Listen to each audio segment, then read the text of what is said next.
പറവൂരിലെ CPM നേതാവ് KJ ഷൈനിനെതിരെ cyber ഇടത്തിൽ അധിക്ഷേപം നടത്തിയെന്ന കേസിൽ KM ഷാജഹാനെ ചോദ്യം ചെയ്ത ശേഷം വിട്ടയച്ചു. Ernakulam rural cyber crime police സ്റ്റേഷനിൽ ചോദ്യം ചെയ്യൽ 6 മണിക്കൂറോളം നീണ്ടുനിന്നു. ഷാജഹാനെ വീണ്ടും ചോദ്യം ചെയ്യുമെന്ന് പോലീസ് അറിയിച്ചു. KM ഷാജഹാനെ പോലീസ് സ്റ്റേഷന് വെളിയിൽ DYFI പ്രവർത്തകർ കയ്യേറ്റം ചെയ്യാനും ശ്രമിച്ചു.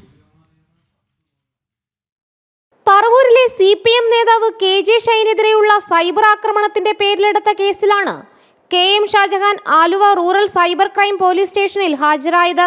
6 മണിക്കൂറോളം ചോദ്യം ചെയ്ത ശേഷം പോലീസ് ഷാജഹാനെ വിട്ടയച്ചു. വീണ്ടും ചോദ്യം ചെയ്യാൻ വിളിപ്പിക്കുമെന്നാണ് വിവരം. കഴിഞ്ഞ ദിവസം ഷാജഹാന്റെ വീട്ടിൽ നിന്നും പോലീസ് മൊബൈൽ ഫോൺ പിടിച്ചെടുത്തിരുന്നു.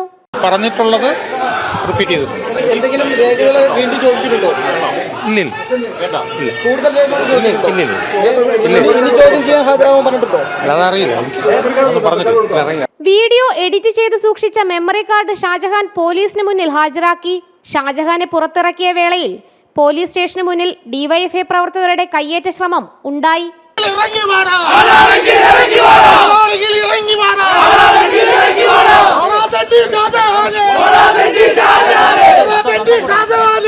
അതേസമയം കൊണ്ടോട്ടി അബു എന്ന ഫേസ്ബുക്ക് അക്കൗണ്ട് ഉടമ എടപ്പാൾ സ്വദേശി യാസറിനും ചോദ്യം ചെയ്യലിന് ഹാജരാകാൻ പോലീസ് നോട്ടീസ് നൽകിയിട്ടുണ്ട്. യാസർ ഇപ്പോൾ വിദേശത്താണ്. ഇയാൾക്കുള്ള ലുക്കൌട്ട് നോട്ടീസ് ഉടനെ ഇറക്കിയേക്കും. ജനം, കൊച്ചി.